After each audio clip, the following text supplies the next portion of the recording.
Shalom, shalom bien-aimés. C'est un plaisir de vous retrouver encore aujourd'hui. La méditation ce matin porte sur l'évangile selon saint Luc, chapitre 22, versets 23 à 34. Dans ces passages, les apôtres sont profondément troublés lorsque Jésus leur annonce que l'un d'eux va les livrer. Ils se demandent alors qui est les traîtres. Mais très vite, cela dégénère en rivalité. Ils veulent savoir qui parmi eux mérite les rangs les plus élevés. Dans un premier point, nous voyons la patience et la bonté de Jésus. Au lieu de condamner sévèrement les apôtres, Jésus leur montre que la vraie grandeur consiste à s'abaisser pour servir, comme Jésus lui-même l'a fait d'ailleurs.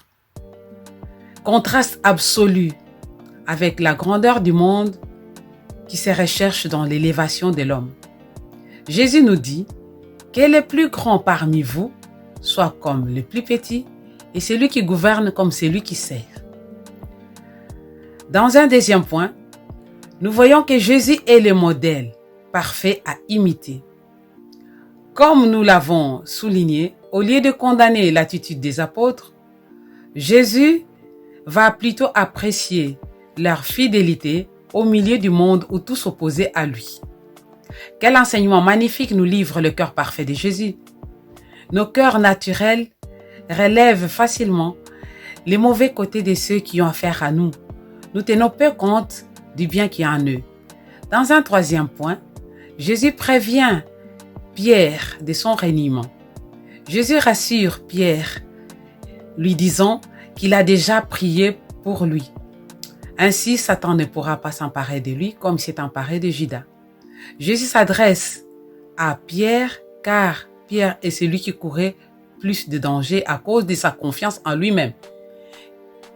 Il comptait sur son grand amour pour Jésus. Après avoir renié Jésus, Pierre va apprendre à se connaître et à s'abandonner à Dieu. Il sera ainsi utile à ses frères après la résurrection.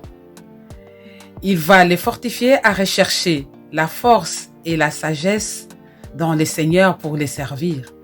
Ainsi, bien-aimés, nous n'accomplirons pas grand-chose en nous appuyant sur nos propres forces, ni sur nos bonnes intentions. C'est en Dieu que nous trouvons tout ce dont nous avons besoin. Ainsi, reconnaissons notre incapacité et nous éviterons ainsi l'amertume de déshonorer le Seigneur comme Pierre l'a expérimenté. Soyez bénis.